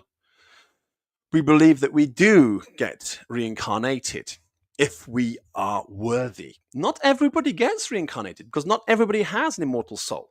Judaism is about trying to get that immortal soul, trying to find that signal to tune into so that we can transcend the limitations of our physical bodies and continue afterwards. We focus on this. This is a real thing in Judaism. It's what they call the resurrection in Christianity. They took it from us and then they lost the point. Same in Islam. They lost the point. Even though the Quran mentions you were dead and he gave you life again, and again he'll give you death and giving you life again, it basically describes Gilgul in the Quran, and the Muslims don't even know what they're talking about. They don't know what it's about. There's always a mysterious verse in the Bible, in the Quran. What does it mean? It means exactly what it always meant. We do believe it is possible for the transmigration of souls, but we do not believe that this is an easy thing to achieve. It's probably the most difficult thing to achieve. It requires extreme discipline of mind and extreme devotion, but it is possible. And I can tell you from experience that what they call astral projection, which the churches don't want you to look at and know about because, it's all satanic, it's all evil, and the Jews are doing that. It's a real thing. I've done it myself. And it's very helpful to do it and to realize, wow, I am not constrained and limited to this physical body where I currently exist. I can go beyond this body. I can exist elsewhere. That I'm not tied to this body. I can see things which are happening in other places while I'm outside of my body. So what am I in? Because it feels like I have my own body. You're in the spirit, as it says in the book of Revelations. John says, I was on the island of Patmos and I was in the spirit on the Lord's day. And we have to learn to get to this level. You can get books. You don't have to be tied. You can get books on remote viewing these days. You can get a book, remote viewing. Thank God, there was a Cold War, and one group of military, industrial complex was fighting against another military complex in the Soviet Union, and both of them thought that each other were investigating psychic phenomena, and both of them did research into something called remote viewing to be spies. And wow, out of this misunderstanding and idiocy, they actually fine-tuned a technique of remote viewing and described it in such a simple way that anybody can get hold of these books and start learning how to do these things. But don't think to yourself for a minute that this is the only thing you should be doing. You should be focused on real physical activities which are going to help make the world a better place.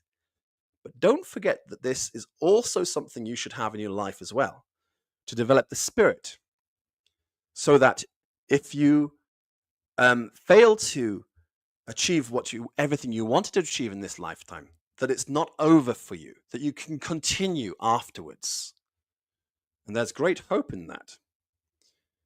So that's what I try to help you understand. It's not necessary to do a whole lot of religious activities to do this. Just love one another. Be good to each other. Look after each other. Huntington's disease is a remarkable thing, right? It shows that nature has given you people who are absolute geniuses, but they will degenerate and become people who need complete care. Without these people, and other diseases like that, you will not make the progress you need to have these computers, to have your mobile phones, to have all the things you enjoy today. So many of these things are developed by geniuses who died of diseases like Huntington's disease. And what does that teach you? You can get all the benefits that the geniuses have to offer, but only if you are going to be the kind of society which isn't going to exterminate them in the womb because they have a genetic deficiency. If you're going to be the kind of society which is going to look after those people with those disabilities, to care for them, to make their lives peaceful and comfortable when they die, then you deserve to go into the future. And you deserve all the knowledge that those geniuses have to give you. But if you're not prepared to look after those disabled people, then you don't deserve to have the knowledge, and your society and your species deserves to become extinct because you lack the heart. So please think about this. Now, Sabbath is coming. And I say, of course, on this channel is a Sabbath promoting channel. We want to encourage you to observe the Sabbath if you have broken one of the 7 laws of Noah. Because the 7 laws of Noah are very easy, and many people out there never break them in their entire lives. And God bless them. They are wonderful people. They have nothing to fear. They should, all things being equal, they should get a place in the world to come. It should be guaranteed they get a place in the world to come. But if you have broken one of those 7 laws, then you need to make amends. And the way to make amends, according to Judaism, is to believe in the revelation of Mount Sinai. That is the 10 Commandments. And of those 10 Commandments, the one which is ignored most frequently is to keep holy the Sabbath day. That is Saturday, which is starting tonight. So to keep holy the Sabbath day, go and wash, change your clothes, get some nice clean clothes on, and try and keep kosher for just 1 day a week. Don't go to work. Don't do any transactions. Don't do shopping. Spend time with the family and start to be meditative and relaxed and focused on the spirit. Spend a whole day focused on nothing but the Spirit. Withdraw yourself from the world and enter what we talked about today, Masjid Al-Haram. Enter the inviolable place, the cathedral of time, a location which is a temporal sort of cathedral. Saying temporal sort of it's made out of time. It is not made out of physical world. Withdraw yourself to that place. Focus on enhancing your spiritual mind and giving yourself some spiritual nourishment for this day. Okay, so that you can come back to earth afterwards, after the Sabbath is finished. You can come back from the kingdom of the Son of Man, the Lord of the Sabbath, and then engage in making the world a better place again with more accuracy, with more success. But you need your spiritual food. So do it the way it's described in the Bible. Don't follow the doctrines of people who've changed the story of the Bible, who've changed the holy day to a Friday or change it to a Sunday. The holy day is a Saturday.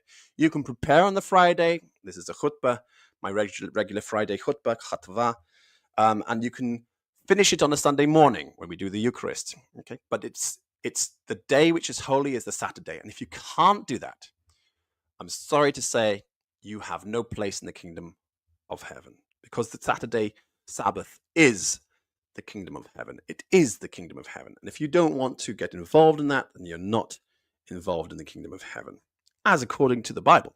You might have other religions out there which explain things differently. As I said, this is according to Judaism. But if it's Christianity, if it's Islam, it comes from Messianic Noahide Judaism. And if it's changed the story, it's changed the magic. It's not going to work for you anymore. It's charlatanism. It's fake. Come back to the truth and you'll be fine. And you can have Jesus, and you can have the Quran even. You can have the New Testament, but you're not going to have it as the Christianity and Islam interpret these things. You're going to have it as a more universal scientific approach to these things, a more Hebrew identity than you've had before. It doesn't mean you're Jews. Nobody wants you to become a Jew. Jews do not proselytize, and that's not what we want. But we do want you to be faithful Noahides, to be good Noahides. And if you have failed, then you need to make amends. The 7 laws of Noah are: do not kill, do not steal, do not commit adultery, do not blaspheme, do not worship idols, do not be cruel to animals, and do not be unjust. Those are the 7 laws of Noah. And if you've broken one of those 7 laws, you need salvation. If you haven't broken any of those 7 laws, God bless you. You have nothing to fear. This channel is not for you. We have no problem with you. We're not against you. You're not against us as far as we're concerned. Even if you say you hate Jews, it doesn't matter, because these 7 laws you're keeping. And as far as we're concerned, you have nothing to fear. Should be, you're going to be all right. But if you have broken one of those 7 laws, even once in your entire life, you need salvation because you've messed up. And Judaism says you can get that salvation by believing in the God who revealed himself at Mount Sinai. That is Hashem. And yes, it's completely acceptable to believe that he revealed himself as Jesus of Nazareth as well. But it wasn't the only time he came in the flesh. He came many times in the flesh. If you're thinking that Jesus of Nazareth was it, that's all. He never came before and he hasn't come after, that's it. Then you're wrong. He's here with us now. Hashem is here with us now. He is a method. And that's what we want you to know, that method, so that you can encounter Jesus of Nazareth as the Lord of the Sabbath by entering his kingdom, the kingdom of Hashem, which is the Sabbath kingdom. All right, that's all I've got to say. We have a wow, thank you from Faksude. And he says, in Africa, in African reincarnation, they believe that they will be reincarnated as one of their offspring. Is it the same in Judaism? It doesn't have to be in Judaism. It doesn't have to be one of your offspring. It could be. It's popular to name our grandchildren, our great-grandchildren, after grandparents and great-grandparents. It's popular to do that because it's hoped that they would be a Gilgud. They would inherit the spirit this way. So it's similar fundamentally. But I think it doesn't have to be that way. It can be much broader than that. It's much wider than that. There can be people out there born anywhere on the planet who have inherited a great Jewish soul. And if they have inherited the great Jewish soul, they will find themselves drawn to Messianic Noahide Judaism. And we will hope to hear from you. So do get in touch. I wish you will have a blessed and holy Sabbath. Wash your clothes, have a shower, eat kosher food for just one day a week, and then do your Havdalah afterwards. This is what Jesus told you to do in remembrance of him, Havdalah. Okay, so that's all there is to it. I hope you enjoyed the show. I hope you enjoyed our conversation with JC. And if you're interested, you can explore more of his mission and what he's up to. If you want to, you can like and subscribe to this channel. You can send me an email, redjudaism@gmail.com, to ask for questions. I'll be very happy to hear from you. Okay, that's all I've got to say. So God bless you all. Take care and Shabbat Shalom. Bye-bye.